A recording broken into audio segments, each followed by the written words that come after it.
Welcome to the season finale of the DIUx podcast. I'm your host, Zach Walker, and I am honored to be joined by Isaac Taylor, one of our partners from DIUx 2.0. Isaac, thanks for joining us today. Oh, my pleasure. So good to be here. Thank you. So I'd love to just jump into your background. You have quite a remarkable background from industry coming into DIUx as a partner. If you could just tell us a bit more about yourself and how you got involved in defense innovation. Yeah, so the first thing I'm going to do is push back on the vocabulary. Being a Silicon Valley guy before I came to DIU, I would say that I'm not from industry. I'm rather from commerce, which I think of as the real private sector. Excellent. Well, I'll give that to you. So let's talk about that. So Silicon Valley, from Google, from DIUx into DIUx. Why? Yeah, great question. Actually, it's funny. The current chairman of the Joint Chiefs of Staff, Mark Milley, asked me the same question about 4 years ago on election day, sitting in our office in DIU here in Mountain View, California, where I still live. General Milley was then Chief of the Army and was coming out for his first kind of inspection tour of this new thing, DIUx. We were then colloquially DIUx 2.0. And he came to visit and caught the office mostly empty that day. So I kind of had the Chief of Staff of the Army to myself with a couple of people to entertain, him and his team. And as I recall, what was supposed to be like a 45-minute meeting that I had spent the week preparing for, making sure the driveway was well swept and the flag out front was not tattered, changing the tires on the howitzer that was in front of the office door, which had gone flat, the things you do before the Chief of Staff of the Army is visiting. Well, it turned into 6 hours, and it turned into really one of the best meetings of my career. And the culminating moment with General Milley is he asked exactly the same question, which is, why are you doing this? And he explained from his worldview what he thought the primary motivational sort of options were for why somebody does something like this. Walk away from a private sector job, work with the government, and by definition, that means things are getting a little slower, a little more bureaucratic, obviously regulated in a way that DIUx isn't. And he didn't like my answer. He actually questioned my answer and pushed back on me. And I finally excused myself from the meeting.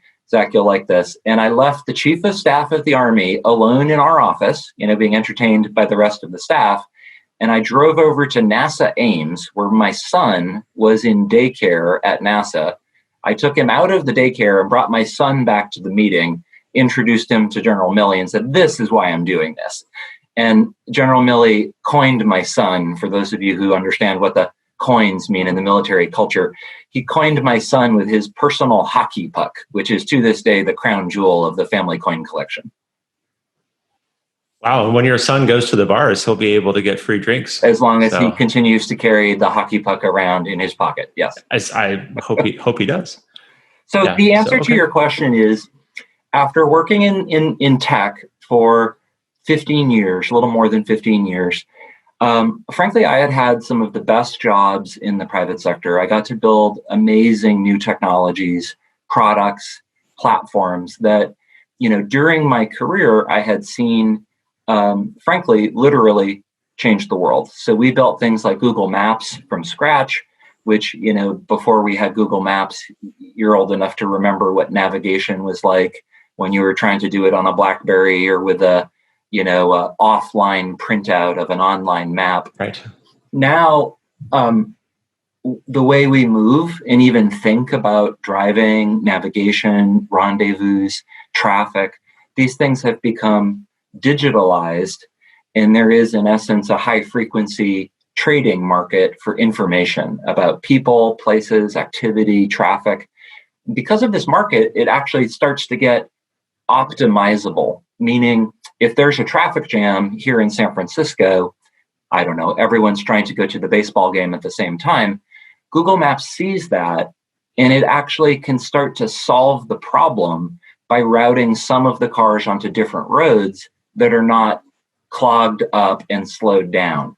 This kind of vision of how digital systems that we experience as a phone, as individuals, are also part of a larger centralized platform that can be managed, right, in ways that start to look like air traffic control for complex systems. Working on things like this at Google was really a joy. We got to quite literally map the whole world and then do it again and again and again, and each time better, with better hardware, better software, better systems. And in a period of only a few years, the Google Maps project that I worked on, which was called Ground Truth, this was Google's first attempt to map the whole planet from scratch using internal technologies, internal employees, rather than licensing other people's data or imagery. This project legitimately changed the way I lived my life while I was doing it. And that was frankly just incredibly fulfilling, but also kind of awesome in both senses of the word, right? That you start to realize organizations, cultures, societies, economies that have this digitalization, this modernization through consumer grade technology that's affordable, reliable, fast, and continuously improving. The beneficiaries of these systems are gaining a profound advantage. And, to shift gears here, I think I have learned the military vocabulary concept, the term of art, offset, meaning when you have a sufficient advantage over your military adversary, it constitutes an offset. Classic examples would be when one side has nuclear weapons and the other side doesn't. That's an offset. Another example would be when one side can drop bombs from an airplane that are guided by GPS and never miss, okay? And the other side is still doing it in a very old-fashioned way where they're lucky to get the bomb on target. That's an offset. Okay, well, there's a digital offset coming. And if it's not already here, it's coming on our watch. And it will look like things like Google Maps, or perhaps the way Google Maps is today integrated into how Uber works, right? If you need a taxi, you can go pretty much anywhere in the country, many places around the world, and your phone will get you a car quickly, cheaply, conveniently, reliably. And the number of taxi dispatchers, like air traffic controllers for taxis, what do you think, Zach? How many taxi dispatchers work for Uber? Let me guess. 0. Yeah, the correct answer is 0. 0 is the right number of taxi dispatchers when you're trying to have millions of cars, billions of customers over time, literally trillions of tasks, right? That needs to be fully automated. It needs to be running at the speed of light with a distribution cost of basically 0 and a delay in the propagation of those business network effects. The delay also is basically 0. So if you want to think about, let's go back to nuclear bombs, arguably the first offset. Well, it turns out they're incredibly expensive to make, incredibly laborious, requires, certainly thousands of talented people to figure it out the first time, maybe tens of thousands at the height of the Manhattan Project. And when you're done, you have something heavy and dangerous, and you can lock it up in a safe, right? And keep that key safe for 50 years, 75 years. You don't let the nuclear weapons proliferate. So counter-proliferation becomes not just how you maintain your advantage over your military adversaries, it also is an obligation, an obligatory duty of any society that builds a sufficiently advanced weapon, let's say nuclear bombs, to prevent it from spreading, right? To prevent it from becoming in any way commoditized or ubiquitous, accessible to rogue nations, hostile militaries, terrorists, what have you. Okay, well, if that's the way things were in the last century, right? Exquisite, expensive, nuclear weapons that could be controlled and prevented from proliferation. In the third offset, or whatever you want to call this phase that we're working through now, the new weapon systems in this digital Manhattan Project, they proliferate themselves. The software, the phones, the network, the system, the internet, the viruses that we get infected by, the ability of foreign remote hackers to break into our computers or maybe break into our tanks and aircraft, that software vulnerability proliferates at exactly the same speed, the kind of reciprocal speed of the development of the new capabilities. So, to come back to the Google Maps or Uber example, it works wonderfully. It's inexpensive, in a sense, free. You download the app, you get the service. You have to pay to use it, but you don't have to pay to make the service. On the other hand, now you have an app on your phone. So you had better understand what that app is actually collecting from you, collecting from your device, your accounts, your personal information, now is in a sense part of your cyber threat surface. And if this is true on your phone, I think we all understand how that works these days, or true of your laptop or your email account. The new reality is this is also an issue for our tanks, our aircraft, our ships, our offices, to include, the Pentagon. So things have changed in ways that I think, frankly, our parents or their parents probably couldn't understand. It's happening so quickly. It's global. It's the speed of light. The cost is near zero. And the ability to put digital Pandora's box back in the box is never going to happen. So we have to figure out how to stay ahead in this race and kind of surf on the change, right? And the change might feel like chaos. It might feel like the defense industry is having change done to it, rather than by it. But ultimately, history teaches us here that change is the only constant. So how we manage this now and how we manage these changing times relative to our adversaries in the military national security modernization mission, really, this is the name of the game. And it was a privilege to work even in a limited capacity with the DIU team, first as partner and then partner and chief technology officer. So we talk a lot about great power competition. If you look at the National Defense Strategy, and it really harkens back to that first, second offset, where we're trying to build these exquisite capabilities to challenge a nation state.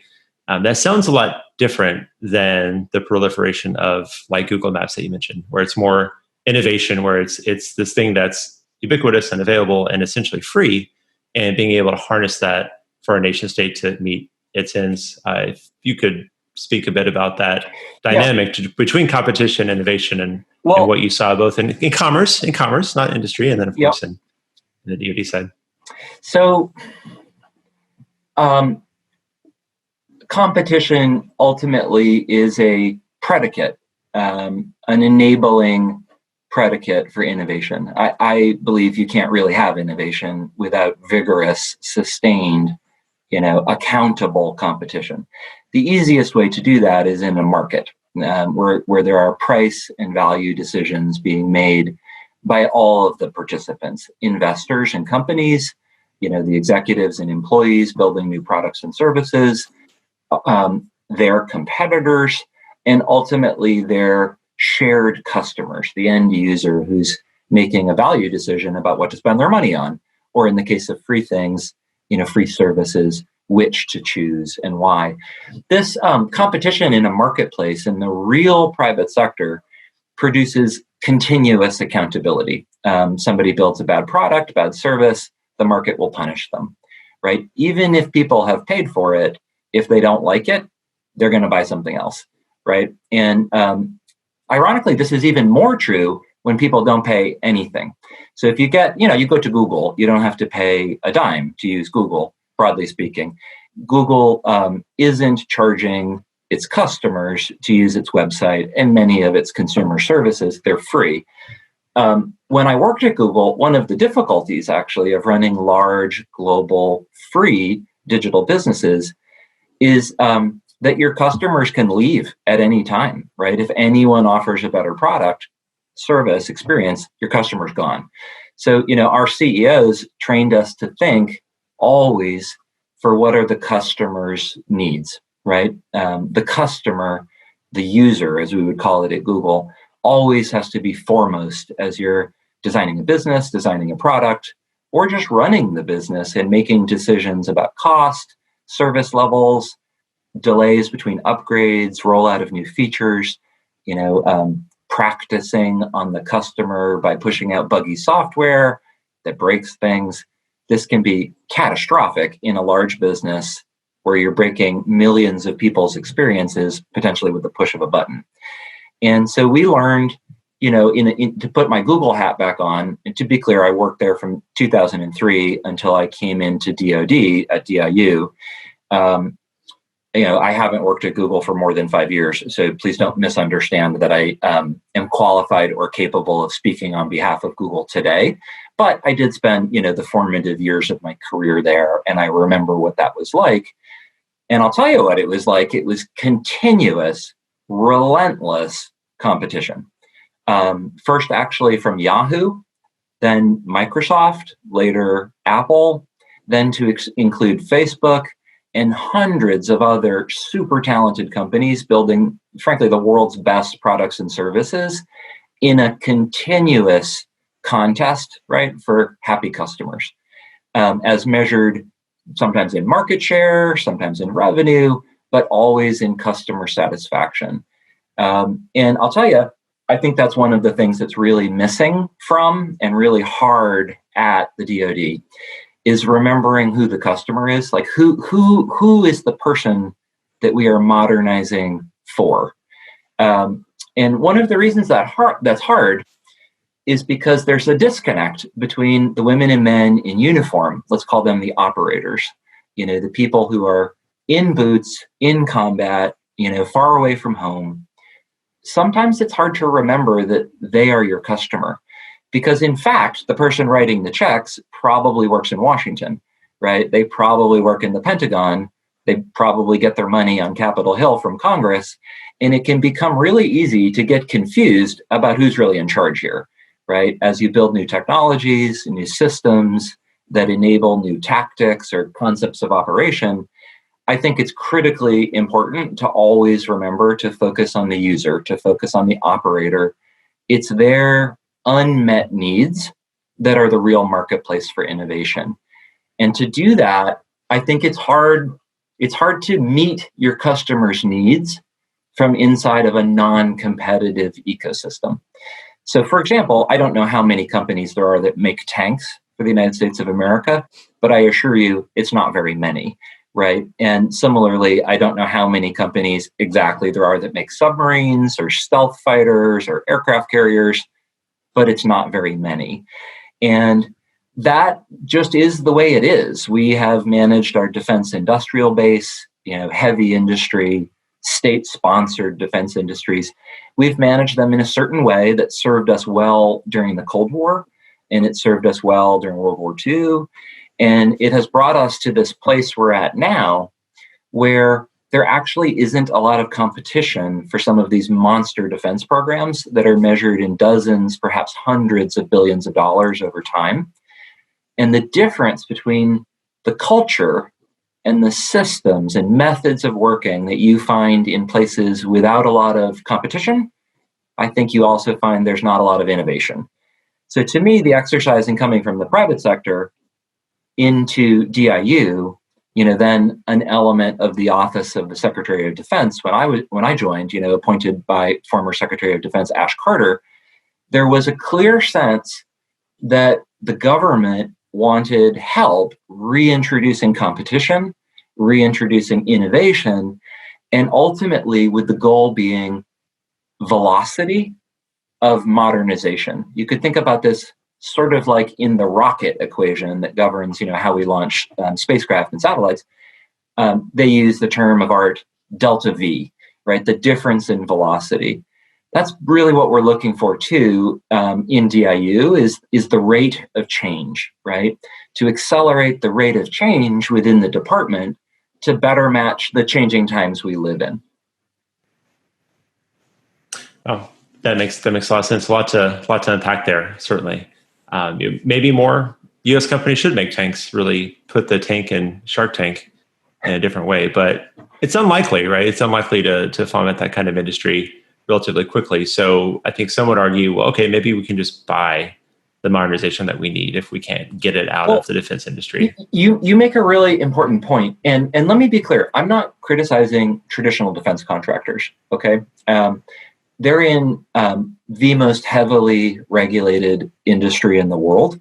And if anything, I would choose, on this podcast to actually criticize Uncle Sam, criticize the government, which I think has made over the years some short-sighted decisions about how to limit profit and limit the incentive in the defense industry to design better systems, to continuously design better, cheaper, faster programs. That's actually really hard if your profits are capped at, say, 1% or 3% or whatever. A successful company in the private sector might turn an 80% profit on a new business and have those margins to defend and grow for a decade or more. If you try that in the defense industry, the odds are there's a committee of dozens, perhaps hundreds of people in the Department of Defense and up on Capitol Hill who are going to minimize your profit in ways that, I don't mean to criticize the government unnecessarily, but let's explain. The government is probably trying to reduce excess profit, to reduce excess cost of large programs. And that's good. At some point, somebody maybe really was buying $50,000 hammers, or the proverbial $15,000 toilet seat that I think I recall hearing like Walter Cronkite talk about 30 years ago. Maybe that happened someday. And maybe the solution to that problem was to limit the profit of the defense contractors. It probably seemed like a good idea at the time. I worry that the long-term consequences of that policy have been to reduce competition, to reduce the incentive to change, to reduce the incentive to compete. And I think you can actually see this in the consequences over time. In the defense industry, there has been tremendous consolidation where, I'll oversimplify and use imaginary numbers here, our grandfathers had thousands of companies working as defense contractors during World War II, and now there are vastly fewer, right? Enormous, successful, proud, capable aircraft companies merging together, right? The same in launch, the same in, frankly, all domains.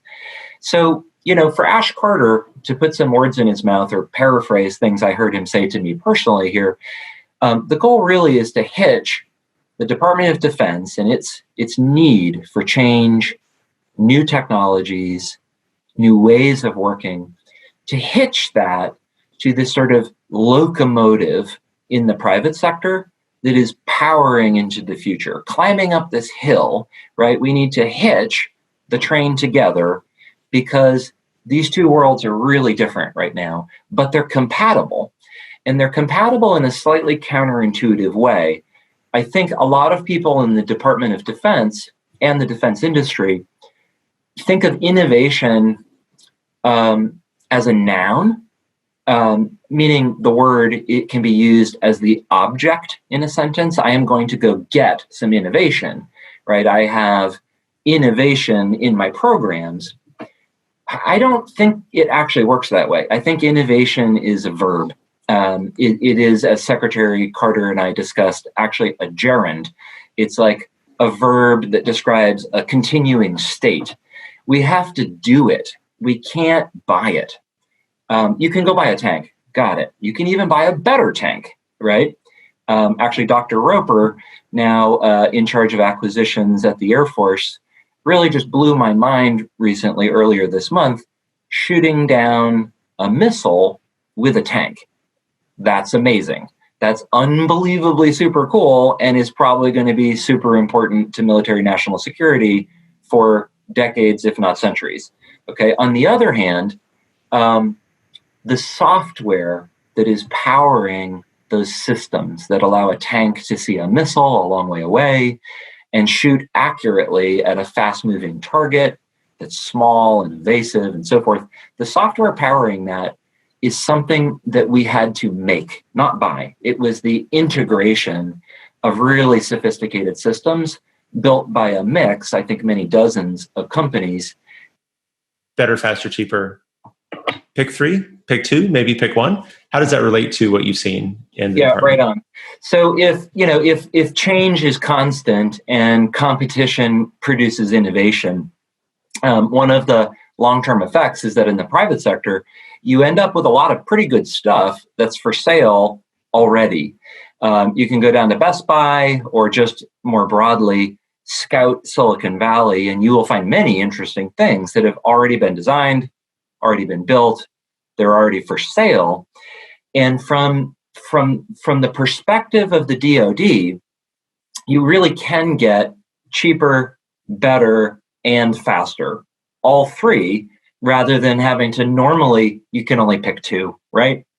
Yeah, so if change is the only constant and competition produces innovation, if you wait over time, in the real private sector, in the competitive marketplace, what you find is that commercial off-the-shelf technology becomes really amazing for the DoD to buy because it's cheaper, it's better, and it's faster. You don't have to pick two, which is the normal trade-off in engineering and product design, right? You can get all three. So an example would be, if the Department of Defense wanted to buy a robot ground vehicle, okay, the private sector already makes those, right? You can buy robot trucks, robot cars, robot taxis. In fact, the private sector is already working on flying robot taxis.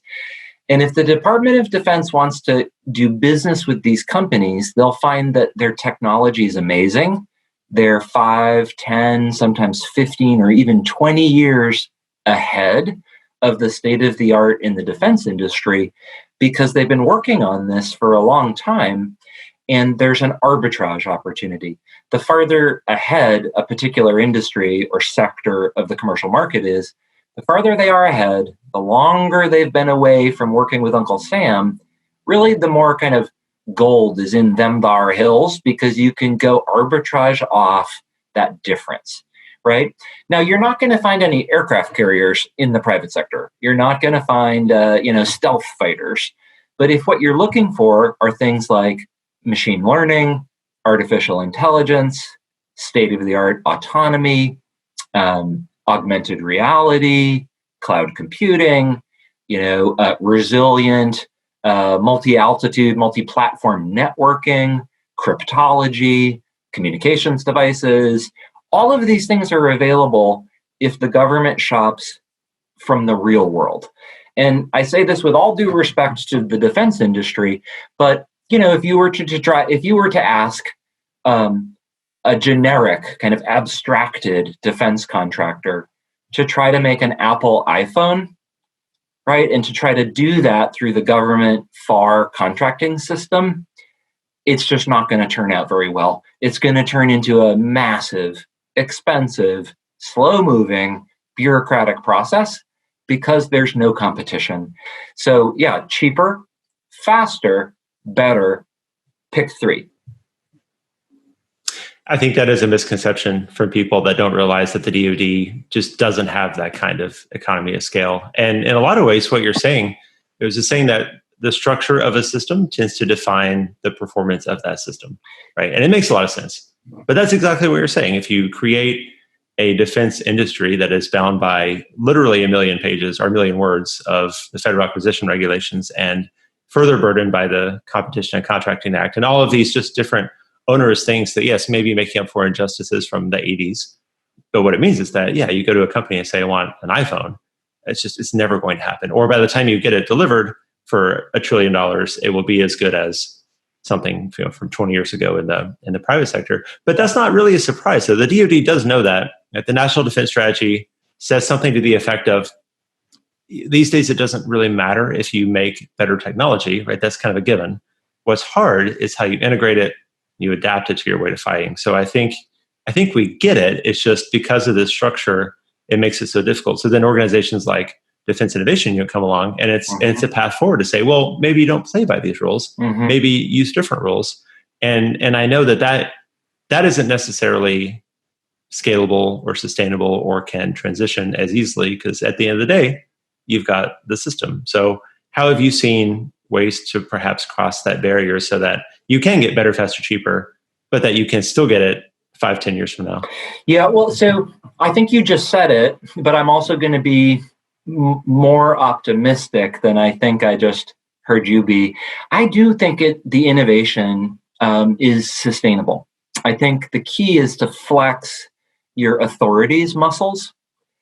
And that flexing of sort of unfamiliar things is always going to feel uncomfortable. I used to work at Google. Larry Page, who used to be, the co-founder and former CEO of Google, he had this turn of phrase he would say as he was like looking at a new strategic business venture or a major reorg, the type of change where you really need the CEO to talk to everyone in the company and explain what's about to happen. His phrase was uncomfortably excited. Okay. This uncomfortably excited positioning is actually just a better way to think about it than uncomfortable, right? I am excited about this change, but it is also unfamiliar and unnerving. And I think that's what I take away from DIU. In my tenure during DIUx 2.0, it was the first time in the history of the unit where we had contracting authorities, and we could put actual money, right, into companies that normally didn't work with the defense industry for rapid prototyping using the OTA, the other transaction authorities that Congress had actually granted the department many, many years earlier, but the DoD actually wasn't really using.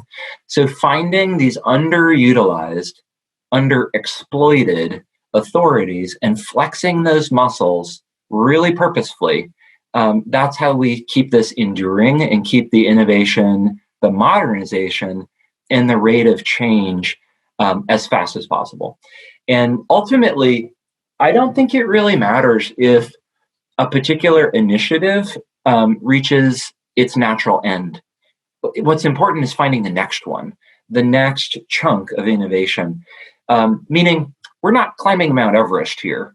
You could do the metaphor the other way, where we are climbing Mount Everest. It's the tallest mountain in the world, modernizing the world's largest bureaucracy, the US Department of Defense. That's an Everest level challenge. Okay, fine. Let's break it up into a series of doable do's. We're not trying to get to the summit here in one lift. We're just looking to hike in the right direction vigorously, find a base camp, right? And hunker down for a later, sprint to the summit. And let's be honest, that's going to take time. It's not going to happen overnight. It's a process, right? Not a decision. Modernization and innovation are not things that you buy. They're things that you do. Do you think that the same organization and bureaucracy can get to the summit, or do you think that its role is to get to a base camp? Maybe the avalanche comes, they're wiped out, but then the next group starts at a base camp and moves up from there. So I guess it depends. First off, just my opinion. I speak for no, government agency, no Defense Department command, no private corporation right now. But the opinion of Isaac Taylor is actually, yeah, one organization can see it all the way through. It just has to have, as a group over time, a really enduring capability for self-awareness, reinvention, and change, right? And I had a boss at Google named Astro Teller, who today runs DIUx, Google's applied sciences lab. And he used to talk about this as being weird on purpose. What he meant is, like, it's okay to do things differently. Just know that you're doing it differently on purpose. And when you get to a fork in the road, you need to make the right decision, because it can be really easy to fall in love with your ideas, your businesses, let's call those your programs, and to stick to them stubbornly for too long. To me, the corollary of innovation requiring competition, right? And there being a wonderful arbitrage opportunity between the private sector and the public sector, right? The corollary of this is that you have to know when you've reached the end of a good thing.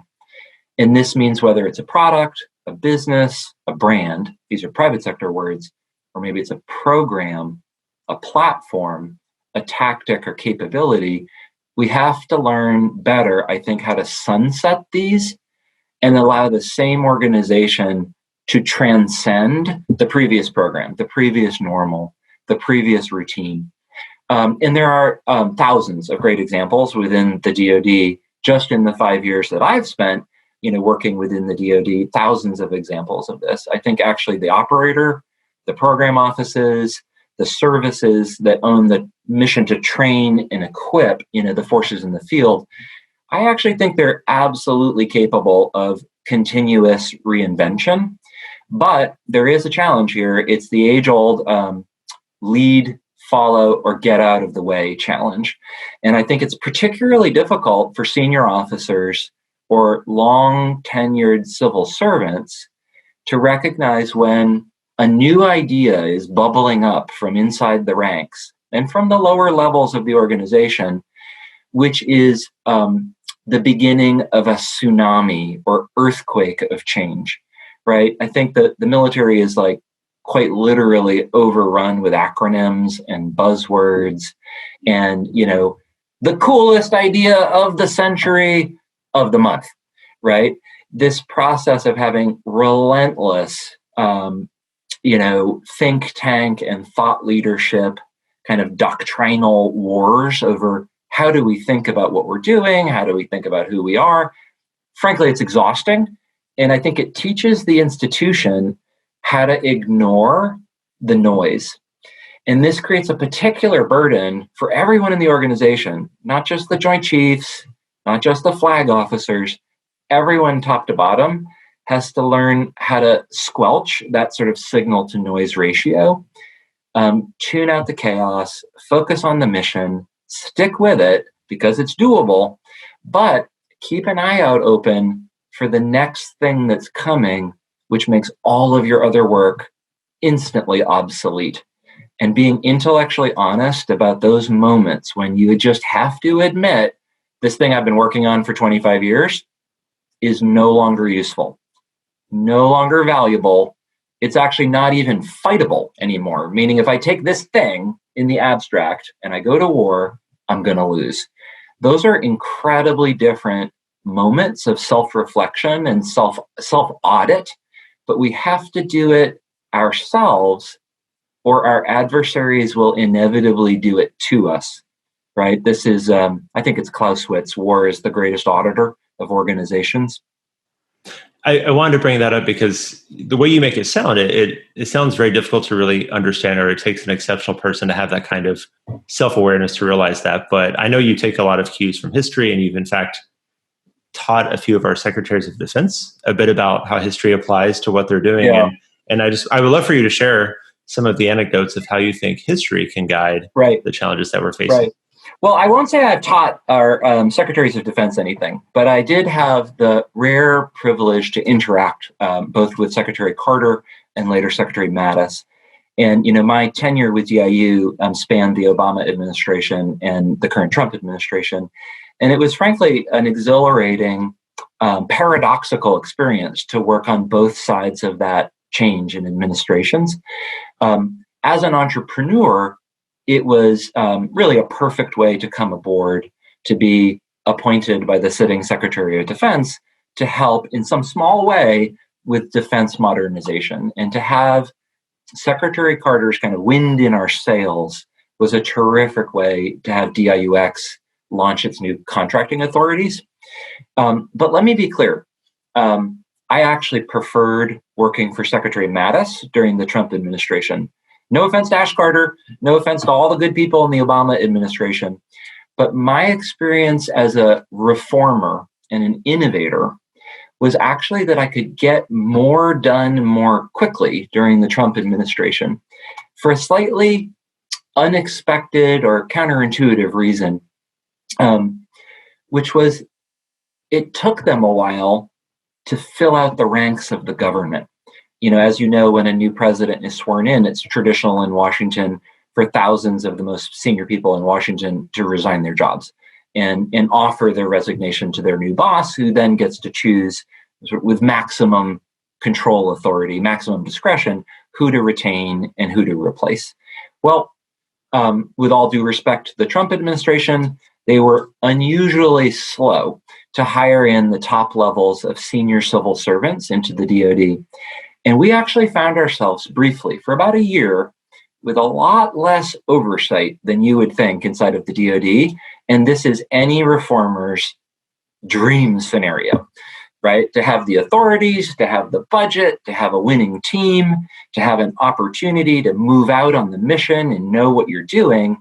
And frankly, to not have to waste a lot of time in meetings explaining yourself to your boss and her boss and his boss, right? It was amazing. And so, coming back to your point about teaching the secretaries, I don't know. We found common ground. And with Ash Carter, I gave him a book. I gave both of the secretaries of defense, that I worked for, a book. And in the case of Secretary Carter, it was a book written during the Battle of Britain in World War II in England by the leading scientists and intellectuals, academics in, as I recall, 1940. The book was called Science in War. And it was a bit of an emergency encyclopedia of all of the things that the British civilization was doing as fast as they could with their entire civilization at risk. Think about a fantasy draft of the most talented, creative, disruptive thinkers in the whole of the society suddenly thrown into the front lines for modernization, right? Science in War. I found it on eBay, actually, and it was a first edition, so it wasn't cheap, but it was printed on like wartime newsprint.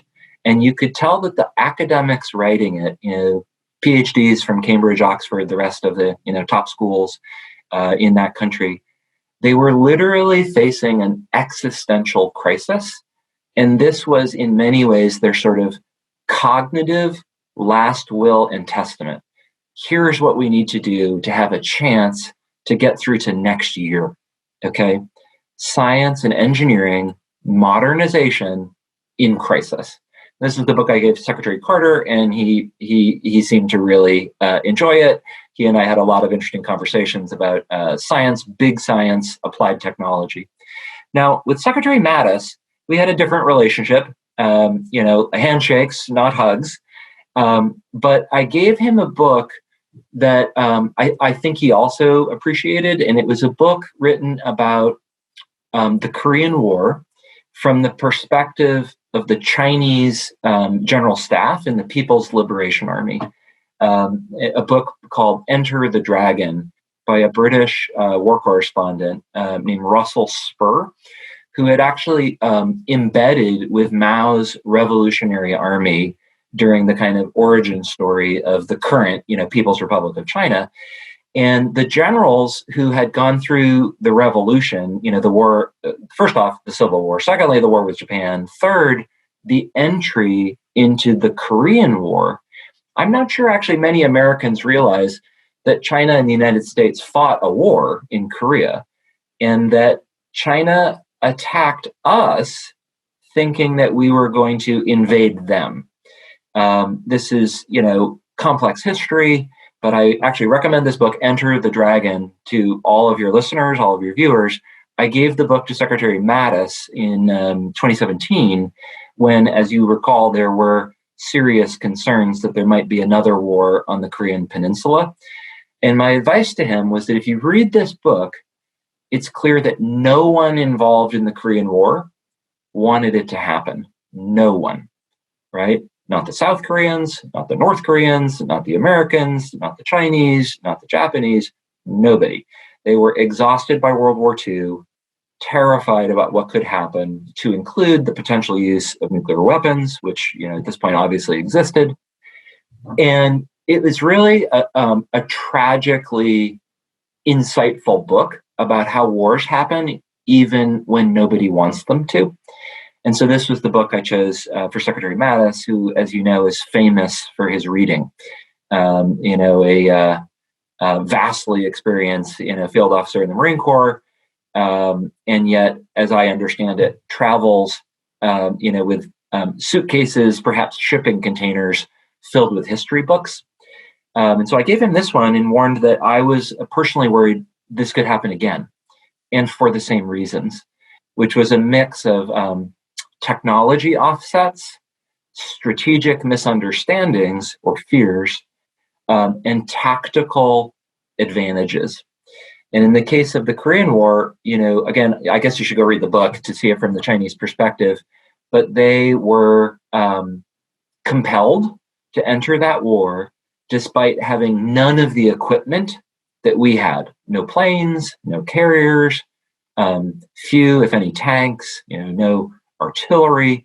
They entered the Korean War in an undeclared war, China against the US and the United Nations, and they did it with light infantry, and they fought the United Nations and the United States to what must be admitted was a draw. Okay. And if there is a draw between a country that has all of the most sophisticated weapon systems in the world suitable for defeating Nazi Germany and Imperial Japan, and this country, us, we are fought to a draw by the Chinese light infantry army, then that's a funny kind of draw. It's a draw perhaps in the same way we could look at Vietnam or Afghanistan or some of our other more recent Cold War and counterterrorism wars and see maybe we didn't lose, but we probably didn't win either. And the other guys had a lot of disadvantages.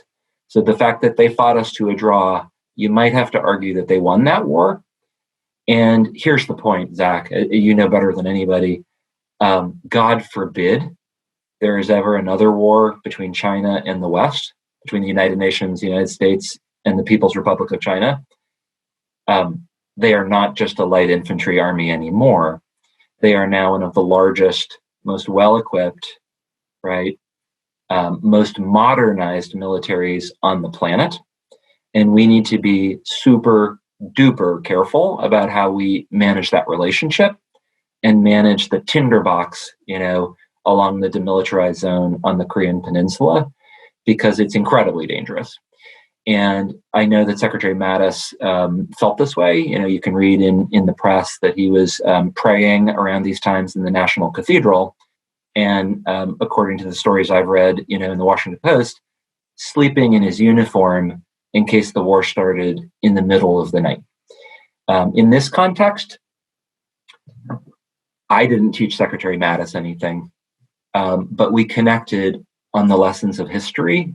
And I think the burden is to learn them and understand them so we don't repeat the mistakes that our fathers, our grandfathers, our ancestors had to live through, suffer through, to learn empirically, frankly, just how horrible war is between great powers. Let's double click on that a little bit. So Graham Allison, Destined for War, talks about the city's trap, this idea that it's inevitable. Any great power that rises where there's this kind of mismatch you speak of, that there's got to be some kind of conflict. And it, when you said that no one wanted to be in the Korean War, yet it happened, mm-hmm. What are your thoughts on the next war? Maybe it's inevitable. Maybe we don't want it to happen. Is that trap real? Yeah, right. Well, there's a lot of examples in history of this. In fact, our own Revolutionary War, right, with Great Britain was in no way a war between two great powers, right? It was a revolution declared by subjects of the British king against their own monarch, against the most powerful military in the world. And let's just be clear, we would have lost that war if not for help from France. We would have lost that war if not from help by the Dutch. And there's a terrific book called The First Salute by Barbara Tuchman, which I highly recommend to anyone, any students of military history, describing the early Dutch support with weapons, ammunition, resupplying Washington's army, even before it was Washington's army. This very nearly brought England and the Dutch Republic into an open state of war themselves, and they're trading partners, allies, but they were on opposite sides of this issue. In fact, not long before the Dutch were equipping our Revolutionary Army, right, to fight King George and his, superpower, military forces. Not long before that, the British had an earl, if I recall correctly, managing the Dutch government as governor general. meaning like the governor of the Dutch Republic is British, right? And now, not long after that, this, let's call it commercial union of Dutch provinces is actively trying to help the revolutionary United States, right, throw off its monarch. And almost inexplicably, the French monarch is helping us too, like as if he couldn't see the revolution coming in France. If this works in the United States, it's kind of guaranteed to spread, as it did. As Hamilton and Jefferson and Lafayette, all were personally involved in. I think even great power, I guess what I'm trying to say here is even simple great power conflicts are often triangular or, multifaceted and not always as simple as they look in the rearview mirror. With the retrospect and hindsight of history, I think it could be tempting to oversimplify. And what's an example?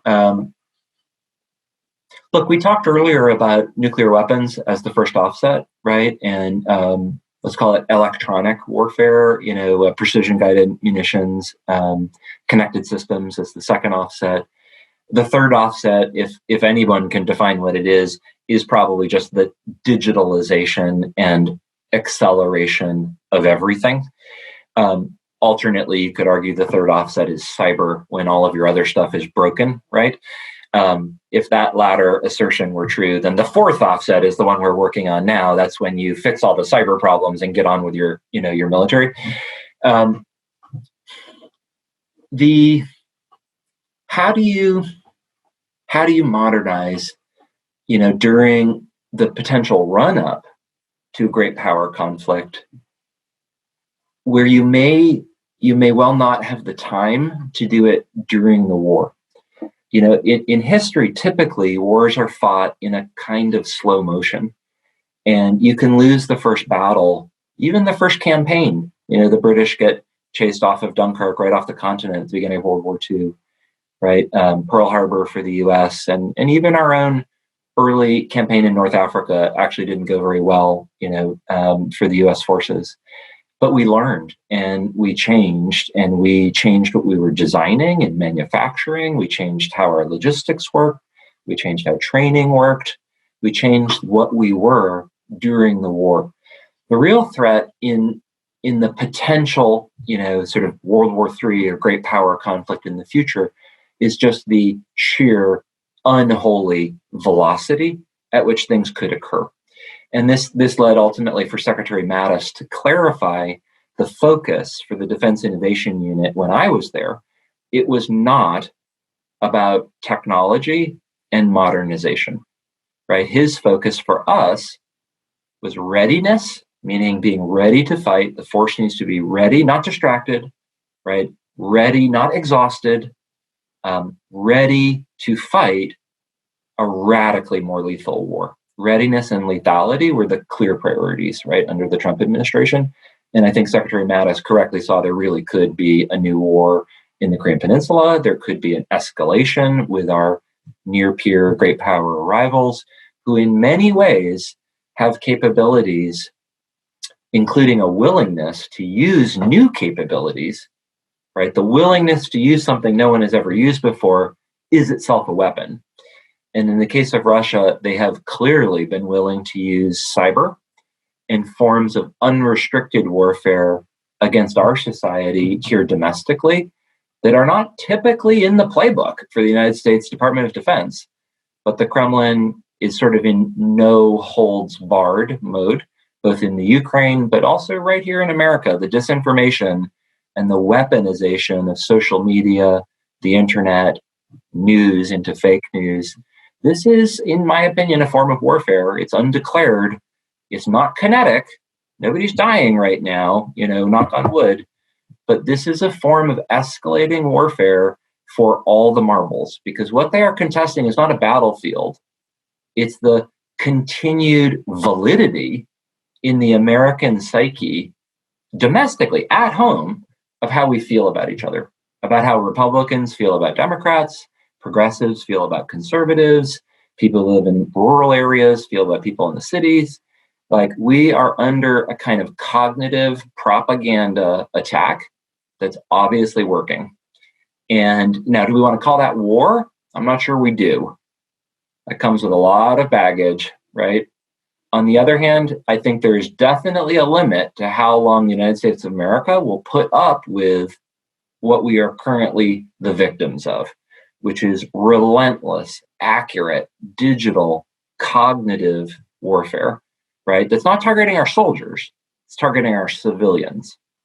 Okay, in World War II, we had a name for that. That's strategic bombing. When it's not one military fighting another military, it's a military fighting civilians. In World War II, that was called strategic bombing, and we debated within our own culture if that was legal, right? I don't mean prudent. I don't mean like tactically effective. I mean, we debated outright whether it was a crime to do that. And in extremis, we did it, right? We firebombed Dresden, firebombed Tokyo. Those two cities were, in a way, destroyed just as equally as Hiroshima and Nagasaki. Those are military attacks on civilian populations. And we did it for a damn good reason, which was to end those wars and save millions of lives, but also to ensure that democracy, capitalism, and Western civilization, right, remained the way we live. Now, fast forward 75 years, and those questions are being asked again, right? We have smart, passionate, savvy people, even including in the United States government, asking if maybe a little bit of fascism is okay. Maybe a little bit of autocracy is okay. Maybe, or on the other extreme, maybe a little bit of civil unrest in the streets of America is okay. This is incredibly dangerous. We need to be incredibly careful, because what to us may look like domestic political disagreements are actually the payloads, the battle damage of a hostile foreign military attacking us with a new kind of weapon. And so this is, to me, a conversation really about, like, what is the new great power conflict? Is it fought between aircraft carriers? Is it fought between Gen 5 stealth fighters? Is it fought with hypersonic missiles? Or is it inherently asymmetric, where societies are contesting in soft power things that are actually appropriate for the United States Department of Defense to defend against? Soft power is in many ways the new domain on which great power conflict is adjudicated, not traditional maneuver warfare, not terrorism or irregular warfare, but the full unrestricted conflict of two societies in ways that we don't actually, in this country, in this military, typically recognize as military problems. Rather, they're economic or cultural or narrative, right? Propaganda wars, cyber wars, economic wars, the mass transfer of private intellectual property from companies here in Silicon Valley or from American defense contractors being stolen and exfiltrated to our adversaries. You can, for example, take a look at how China has chosen to modernize their stealth bomber, right? And you'll see it looks exactly like our stealth bomber. Looks familiar. Well, I think it goes back to what we said a while ago. The structure of a system defines a system. We have a very specific definition of what war is. I remember 10 years ago, I was at the NSA when we established Cyber Command. And part of this was pounding on the table. We're at war in cyberspace. It's a war. It's a war. But to many people, what that sounds like is, well, I need a budget. I need people. I need justification. We need to do this, right? I think it sounded to many that was just a bit more than reality at that time, right? Just this thought that we're in a war, that the United States needs to mobilize and fight a war. And even, in cyber warfare, again, from the front line, I can say it's extraordinarily complicated. You've got Title 10, you've got Title 50, you've got all these crazy authorities, covert action. I mean, just we go so far out of our way to make it almost impossible to determine how to respond to what would be considered a cyber attack. And is it disinformation? Is it an attack on, you name it? Have we been at war? Is what we've seen war? Does the United States respond in the way that we know war is? So we bomb, we sanction, we do that, or maybe you're speaking to this different kind of response to war that allows us to be in this conflict without necessarily retooling the Detroit arsenal to get ready to start dropping bombs on. Yeah, I mean, I think there's a legitimate question about when did the Cold War end, or did it end? I think we thought it ended, right? We thought that we wanted it to end. Yes, we did. We were as exhausted with the Cold War as they were. And I think when, the Soviet Union collapsed, there was a sense of relief that there would finally be this opportunity to turn swords into plowshares, right? And reinvest. Yeah. Well, democracy won, right? So communism lost, democracy won, done. Right. And so, by the way, that is literally true. And yet, it's also, there's a paradox here, that it's much harder for the winners of a multi-generational contest like the Cold War. It's much harder for the winners to change than it is for the losers. And I don't think it's a coincidence that we're still building systems, buying things that cost billions of dollars and issuing them to our soldiers, sailors, airmen, and Marines today, that in many cases were actually designed before the end of the Cold War. We're still, to grossly oversimplify, designing and building and fighting the same tanks, okay? Conversely, the way Russia is fighting today in the Ukraine, or to your earlier point, behaving in Syria, or many other countries around the world, it looks absolutely nothing like how the Soviet Union used to behave itself, right? They have learned a new form of hybrid warfare that really blurs the lines about whether you are in uniform or out of uniform. Is it a weapon system or is it consumer technology? And I think actually they've given the species a preview of what it would look like if you saw the mass weaponization of commercial technology. I think you could argue the Russians are already doing this today, and they're showing glimpses of this on their battlefields.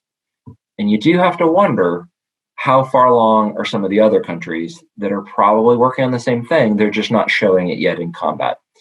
Ultimately, this is our obligation, right? Within the military defense, national security enterprise, is to ensure that we are ready for the challenges of our time. And this was explained to me by the now departed General Thomas Vandal, formerly of 8th Army in the Korean Peninsula. As the saying goes, they're ready to fight tonight, right? The slogan for that command, to be vigilant, to be ready to fight tonight. And that doesn't mean fight the enemy as we wish they were. Fight the enemy as we want to fight them. It means we have to be ready to fight them how they choose to fight us. And that's a real hassle. That means if somebody wants to roll out 1 billion quadcopters or hypersonic missiles or bio-WMD, we need to be ready on our watch. So you speak to the possibility of a war that has the kind of velocity or the delta V that we have just never seen before with commercial technology, psychological operations, and that we would have to respond with the Department of Defense that we have, right? And even though the system is not ideal, it's the system we have, and we have many, many wonderful patriotic people that are within systems integrators, other defense contractors, that they will be the ones that have to deliver tomorrow when this all goes up, right? We can't rely on the artificial intelligence startup that is still in a basement somewhere, right? We're going to have to figure this out quickly. So are there any lessons that you can share, possibly from your own experience or from history, that might inform how we'll be able to deal with this if the worst does come to pass? Let's call it the Athens versus Sparta question. The Spartans, right, defending against an external enemy, all willing to fight to the death, right? And the fight at the Hot Gates, you can see it in the movies or go read the original books about it, is like truly extraordinary. Those guys were ready to fight tonight. They were ready to die. They were ready to a man to sacrifice themselves for their society, their families, their way of life. And yet we don't speak their language. We don't share their values today. Their culture, their civilization is extinct. Okay. And what they were missing was all of the things that they detested about their rivals in Athens, right? The chaos, the urban lifestyle, the focus on arts and creativity and leisure and commerce and industry. The Spartans cared very little about any of these things, and it left them unwhole. These sort of twin but opposite city-states, Athens and Sparta, right, actually need to be brought into balance, sort of yin and yang, and complete each other. Otherwise, neither can stand. So to me, there's an opportunity here to do the same with the public sector and the private sector, with the Department of Defense, the traditional defense contractors, the uniformed services, which in many ways are being issued equipment from the past. To this day, being issued equipment that in many cases was designed decades ago and asked to go to war, potentially to their deaths, fighting with equipment that more often than not is literally obsolete. Okay? Obsolete when compared to the true state of the art demonstrated in the real private sector. Our Spartans, our soldiers, our warriors, right? In all of the services, all of the branches, these operators are the addressable market for defense modernization. They are the users of the technologies they have, and they wish they had better technologies. So do their leaders, right? So do their parents. So the opportunity when we talk about cheaper, better, faster from the private sector, or the value of commercial off-the-shelf COTS technology brought into the defense enterprise, I see this actually as the union of the sort of parable of Athens and Sparta, is that from the creative, right, from the coastal commercial markets and cultures, we have technologies now that actually just do not exist inside of the Department of Defense. Let's just make up an example. Today, you and I are talking on a computer running through a cloud video conferencing system. In Silicon Valley, this was how people worked 10, 12, perhaps at the extreme 15 years ago. Okay, 15 years ago, this is what my daily office reality was like at Google. I could video conference with anyone in the company from any room in any building in any country in more than 100 countries. And we could do this in 2004 or something. You know, my kids are experiencing this as Zoom school, a 2020 kind of COVID reality. But the fact remains, it's still pretty hard to do this everywhere within the Department of Defense. That's not okay, because this type of video conferencing or podcasting or cloud-based software service, software as a service, SaaS, is still, broadly speaking, not well integrated into the Department of Defense and the ways we fight. We're getting there. Things like Kessel Run, incredibly impressive. So proud to have been affiliated in a small way with the origins of the continuing success story that is Kessel Run within the Air Force. So proud to see Dr. Roper and Big Air Force modernizing not from the bottom up, not from the outside in, but modernizing with the whole of the Air Force, right? With thought leadership, frankly, coming from the top down. It's really remarkable. And that change over the last 5 years is exactly what we need more of. And because unfortunately, it is my personal experience that the department still remains at least 10 years behind the state of the art that is available basically for free every day in the private sector. That's not okay. That's dangerous. It's irresponsible for us to fall behind on hardware, on software, on cyber, on networking. You know, I went back, Zach, and I looked at the statistics of what we did at DIU, while I was there. And I was only there for about 2 years, a little more than 2 years. And we did more than 60 deals if you were to pretend for a minute that DIUx 2.0 was the Pentagon's venture capital fund, here in Silicon Valley, doing 62 deals in 2 years is pretty good. And as I go back and I look through the list of those companies, there's some really impressive names there and some companies that are going to be important for decades to come. But the thing that really strikes me is how fast some of those contract awards for prototyping agreements, some of them were made really quickly. Mode, 75 days. Average, 130 days. The other thing that I'm impressed by, sort of not to pat myself on the back here, is that more than half of the projects that we did those first 2 years that I was at DIU, 33 of the 62 were hardware projects, not software. Software, you can just buy it and ship it, right? Buy it, install it. This arbitrage between the private sector and the public sector, in theory with software, it can be instant, right? Cheaper, better, faster, sign the contract and it's done, all right? With hardware, as you know, there's an integration hassle. There's testing, there's demonstrations, there's, in some cases, all sorts of range testing, payloads, sensors, things need to be integrated from other companies. In some cases, you actually have to take it for combat eval and see not how it does on the range, but how does it do forward? What is the actual operator feedback? And so I find myself really enthusiastic about the future of the organization and the future of the defense modernization initiatives, which have now spread throughout the industry and across the department.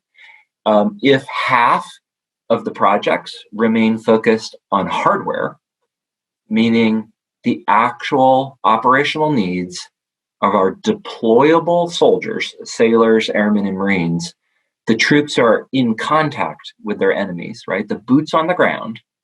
At the end of the day, software isn't going to take the hill. Okay, it's the boots on the ground that take the hill. And they need help from software. They need help from networks. They need help from cloud computing and AI and so forth. But at the end of the day, what they need is modernized hardware, modernized tactics, techniques, and procedures. That's the how you fight, right? And modern concepts of operations. These become, let's call them, theater scale strategies. And this is, I think, the base camp we've arrived at.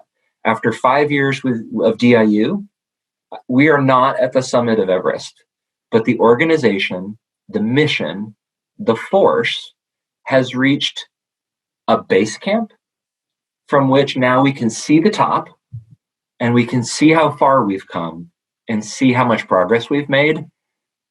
And I am incredibly excited to watch the continuing goodness from DIU, incredibly proud of the time I spent with the organization. And it's been a real pleasure to talk with you today, about the small role I played for the 2 years I was there.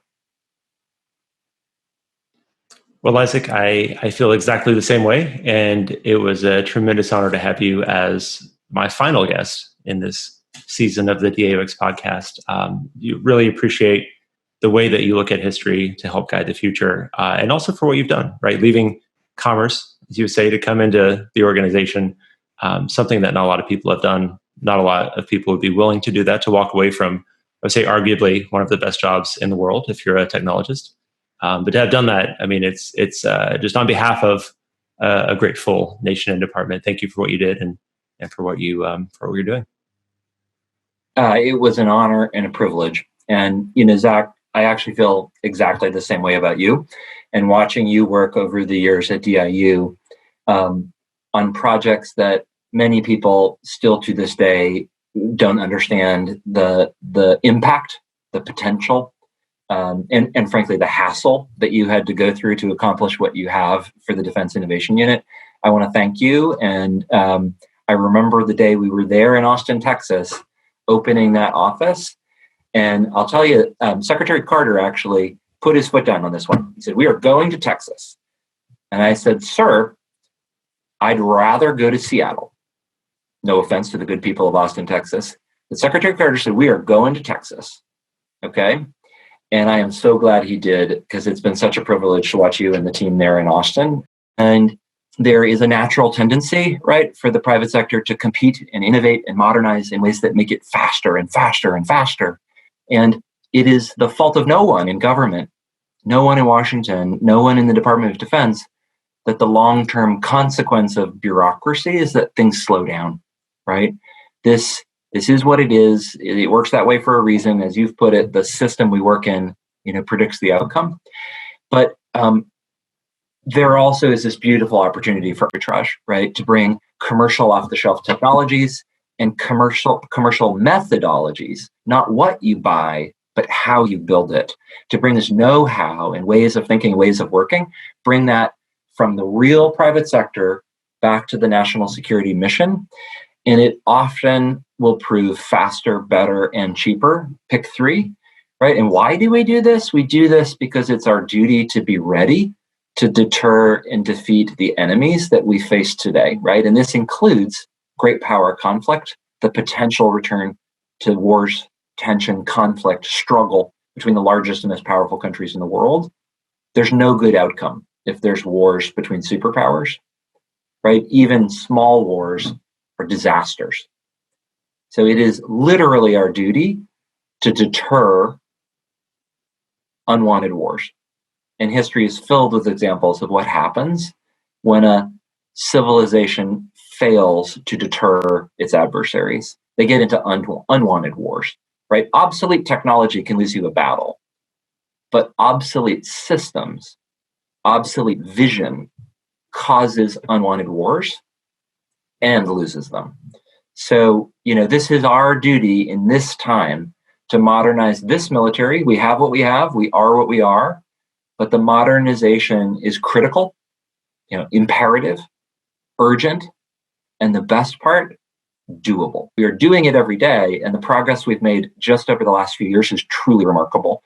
To watch how far we've come, and frankly, to see the flattery of imitation spreading from your office there in Austin, Texas, right? DIU Cambridge, the home Defense Innovation Unit headquarters here in my hometown of Mountain View, California, heart of Silicon Valley, now spreading through the Pentagon and through all of the services, training, equipping, testing, experimenting, demonstrating, and learning how to fight with new systems, the fusion of private and public capabilities, the fusion, right, of weapons systems and modern private sector knowledge management, modern private sector software and network systems. It's really remarkable. We need to keep it up. We need to get even faster, and we need to keep after it. We can do it. It's happening. And it's working because there's people all over the defense industry copying pages out of your playbook, which means we must be onto something. Well said, indeed. And with that, Isaac, thank you again for your time, and see you around. All right. Bye.